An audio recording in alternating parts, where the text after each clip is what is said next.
আজকের এই ভিডিওতে আমি তোমাদের সাথে আমার কিছু দুঃখের কাহিনী শেয়ার করব। যদি ভালো লেগে থাকে তাহলে কিন্তু অবশ্যই পাশে থেকো। তো হাই হ্যালো এভরিওয়ান, সবাই কেমন আছো? অবশ্যই কিন্তু কমেন্টে জানিও। আমি মোটামুটি ভালো, আমার মেয়েও মোটামুটি ভালো। তো চলো আজকে নতুন একটা দিনে তোমাদের সাথে নতুন একটা ভিডিও নিয়ে শেয়ার করতে চলে আসলাম। যদি ভালো লেগে থাকে তাহলে কিন্তু অবশ্যই পাশে থেকে। আজকে মেয়ে ঘুম থেকে উঠেছে এই 4:30 মতো বাজবে। তারপর মেয়েকে বিছানায় নিয়ে কিছুটা খেলা করলাম। তারপর এখন চলে আসলাম মেয়েকে শাশুড়ি মার কাছে দিয়ে আমি আমার সকালের কাজকর্ম করতে। এখন ঘড়ির কাঁটাতে বাজবে এই 6টার মতো। প্রথমে কিন্তু আমি আমাদের ঘরটা ঝাড় দিয়ে তারপর চলে আসলাম শাশুড়ি মায়ের এই ঘরটাতে। এ ঘরে শাশুড়ি মা শ্বশুরমশাই থাকে, আর ওই ঘরেতে আমি, মেয়ে আর তোমাদের দাদাভাই থাকি। তারপর ঘর দুকারগুলি ঝাড় দিয়ে চলে আসলাম রান্না করে। আর কালকে রান্না হয়েছিল চিকেন, আর রুটি করেছিলাম, কিছুটা ভাত ছিল, ভাতগুলা শাশুড়ি মা খেয়েছে, আর রুটি শ্বশুরমশাই, আমি, তোমাদের দাদাভাই রুটি খেয়েছিলাম। তো তারপর এতগুলা বাসন ভরেছে। তো তারপর চলে আসলাম উঠোন ঝাড় দিতে। আমি ভাবলাম বাসন যেহেতু একটু বেশি আছে তার এগুলি একটু পরে ধোবো, যেহেতু ধুতে একটু টাইম লাগবে। আর রোদটাও উঠে গেছে, আর রোদের তাপ তো প্রচুর পড়ছে আজকে কয়েকদিন ধরে, প্রচুর গরম। তোমাদের ওখানে গরম আছে কি না অবশ্যই কিন্তু কমেন্টে জানিও। আমাদের এদিকে এতটাই গরম যে বাইরে বেরোতেই পারছি না। সকাল 6টা বাজে, দেখতে পাচ্ছ এতটা রোদ। তো তারপর উঠোনটা ঝাড় দিয়ে দিলাম। আর আমার একটা ভিডিওতে একজন দাদাভাই আমাকে কমেন্ট করেছে, উঠোন দেওয়ার যে ঝাঁটাটা আছে ঝাঁটাটার মধ্যে বাঁশ বেঁধে নিলে আমার ঝাড় দিতে সুবিধা হবে। তো দাদাভাইকে জানাই অসংখ্য ধন্যবাদ, আমার জন্য এতটা ভেবেছো। তো আমার ওসবের প্রয়োজন নেই, কারণ আমি এভাবে কমফোর্টেবল ফিল করছি। উঠোনটা ঝাড় দিয়ে চলে আসলাম এখন বাসন ধুতে। এবার চলো তোমাদের সাথে শেয়ার করি আমার দুঃখটা কী। মেয়ে হয়েছে এই এখন চলছে 12 মাস, আর এই 12 মাসে আমি একটা রাতও শান্তি মতো ঘুমোতে পারিনি। হ্যাঁ বন্ধুরা, সত্যি। আর মেয়ে হওয়ার ঠিক 1.5 মাস আগ থেকে আমি ঘুমোতে পারিনি। আমার প্রচুর কোমর ব্যথা ছিল, যেহেতু আমার মেয়ে নর্মাল ডেলিভারি হয়েছিল। আমার প্রচুর কোমর ব্যথা এমনও পর্যন্ত হয়েছে যে আমি কোমর ব্যথা হসপিটালে ভর্তি হতে হয়েছে। তো তার জন্য এখনও কিন্তু আমার কোমর ব্যথাটা চলছে। আমি প্রচুর মাঝে মাঝে আমি সোজা হয়ে দাঁড়াতেও পারি না, এতটাও কোমর ব্যথা আমার করে। জানি না এই কোমর ব্যথাটা কবে সারবে আর কবে আমি ঠিক হব। তারপর ঘুম তো ঠিক করে ঘুমোতেই পারি না। মেয়ে ঘুমায় এই সন্ধ্যার দিকে, তারপর উঠে যাই এই 4টে 5টে বাজে, কখনো কখনো 3টে, কখনো কখনো শরীর খারাপ হলে তো পুরো রাত্র না ঘুমিয়ে থাকে। তো আমাকেই মানে সারা রাত্র মেয়েকে নিয়ে বসে থাকতে হয়, কেউ থাকে না। এই কষ্টটা যে কতটা কষ্টকর সেটা বোঝাতে পারছি না আমি কাউকে, কেউ বুঝতেও চায় না। তো যাই হোক, মনের মধ্যে একটু দুঃখ এসেছে, তাই তোমাদের সাথে শেয়ার করলাম, যেহেতু আমার শেয়ার করার মতন কেউ নেই, তো তার জন্যই। তো এখন বাসন টাসন সব কিছু ধুয়ে রান্নাঘরে গুছিয়ে এখন চলে আসলাম এই তোমাদের দাদাভাইও ঘুম থেকে উঠে গেছে। আমি বাসন দিয়ে ঘরে এসে দেখি, তারপর মেয়েকে ফ্রেশ করিয়ে দিলাম। এখানে মেয়ের একটা কাকাই এসেছে মেয়ের সাথে খেলা করতে।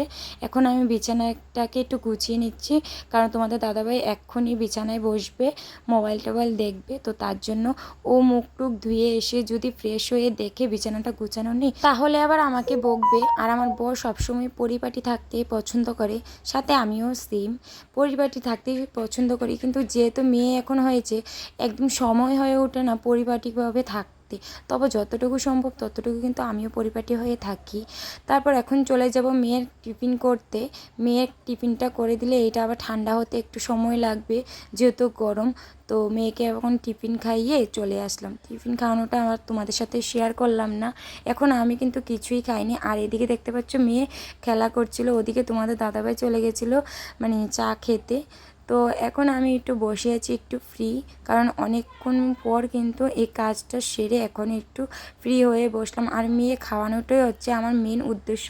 সবসময় চেষ্টা করি ঘুম থেকে উঠে তাড়াতাড়ি কাজকর্ম সেরে মেয়েকে খাবারটা খাইয়ে দেওয়ার জন্য, যেহেতু ও রাত্রিবেলা বেস্ট মিল্কই খায়। এখানে মেয়ে তোমাদের দাদাভাইয়ের মোবাইলটা নিয়ে খেলা করছিল, তোমাদের দাদাভাই বলছিল ওর থেকে মোবাইলটা সরিয়ে। তারপর মেয়ের তোমাদের দাদাভাইয়ের কাছে দিয়ে আমি চলে গিয়েছিলাম রুটি বানাতে, যেহেতু আগের দিনে চিকেন ছিল, রাত্রিবেলাও রুটি খেয়েছিলাম, এখনও কিছুটা রুটি বানিয়ে নিলাম।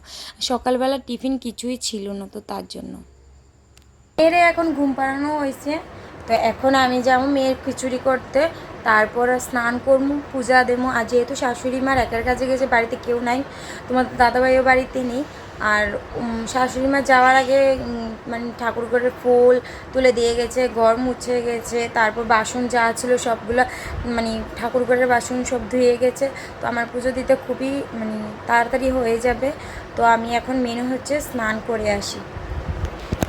এই যে মেয়ে আমার ঘুমোচ্ছে, আর যে কোনো সময় উঠে যেতে পারে। তো আমি যেহেতু এখন ট্যাঙ্কিতে থাকবো, জলের শব্দে কি নাও শুনতে পারি, তো তার জন্য এখানে এই কোল বালিশটা দু সাইডে 2টা বালিশ দিয়ে দিয়েছি।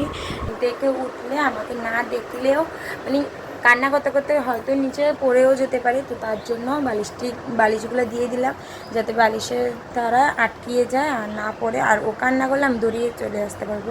তো চলো বেশি দেরি করি না, কারণ মেয়ে যে কোনো সময় উঠে যেতে পারে। কখনো কখনো আধা ঘন্টাও ঘুমায়, কখনো কখনো 1 ঘন্টাও ঘুমায়, আবার কখনো 10 মিনিট 15 মিনিটও ঘুমায়। তো চলো আগে কাজ করে আসি, তারপর তোমাদের সাথে আবার দেখা হচ্ছে। স্নান দান করে তারপর কোনো ভিডিওই আমি আর শ্যুট করতে পারিনি, যেহেতু আমার শ্বশুরমশাইও চলে এসেছিলো, ওনাকেও ভাত দিতে হতো। তারপর কিছুক্ষণ পরেই কিন্তু মেয়ে উঠে গিয়েছিলো, ওকে খাওয়ানো, তারপর ওকে স্নান করানো, ফ্রেশ করিয়ে দেওয়া, সব কিছু করতে হয়েছে, ভিডিও আর শ্যুট করতেই পারিনি। তো তার জন্য এখন চলে আসলাম দুপুরবেলায় এই গরমটার মধ্যে আমি তাল চেলে নারকোল কুড়িয়ে তারপর খামিরটা বানিয়ে তারপর তালের বড়া করতে চলে এসেছি। আর আমাকে দেখতে পাচ্ছ ঘেমে আমি পুরো একাকার অবস্থা। আর আমি এখন অন্য ঘরেতে বানাচ্ছি, আমাদের রান্নাঘরেতে বানাইনি। এই রান্নাঘরটা আমি আগে রান্না করতাম এই ঘরেতে, এখন এই ঘরটার মধ্যে প্রচুর গরম। আমি তো বললামই যে এখন আমাদের এদিকে প্রচুর মানে গরম পড়ছে, আর যে পরিমাণে রৌদ্র সেটা আর বলে বোঝাতে পারবো না। বাইরের দিকে তাকানো যাচ্ছে না, চোখ পুরো ঝলসে যাচ্ছে, এতটা রোদ। তো তারপর কিছুটা বড়া বানিয়ে নিলাম, এখন বাকি বড়াগুলো দিচ্ছি। এই যে দেখো, আমি কিন্তু ছোটো থেকেই কিছু পারতাম না, সব কিছু যা শিখেছি বিয়ের পরে শিখেছি, কারণ বিয়ের আগে আমি বাড়িতে কিছুই করতাম না, যা করতো আমার মাই করতো।